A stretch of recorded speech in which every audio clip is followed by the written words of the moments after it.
চাওক অসমীয়া ভাষা আপোনাৰ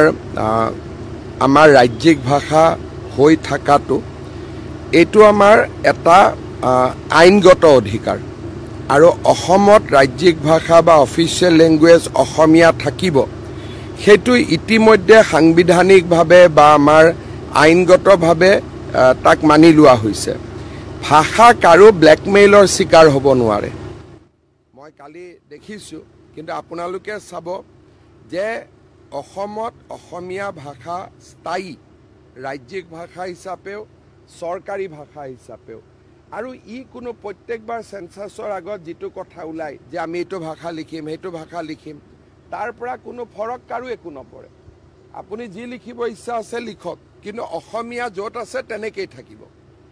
আৰু বিশেষকৈ আমাৰ চৰকাৰ থাকোঁতেতো এইবোৰ চিন্তা কৰিবলগীয়া কথাই নহয় গতিকে তেওঁলোকৰ মূৰত কোনোবাই সোমাই দিছে যে বেছি মানুহে অসমীয়া নকলে অসমীয়া ভাষাটো হেৰাই যাব তেতিয়া এইটোৱে প্ৰমাণ হ'ব যে অসমত বিদেশী কিমান আছে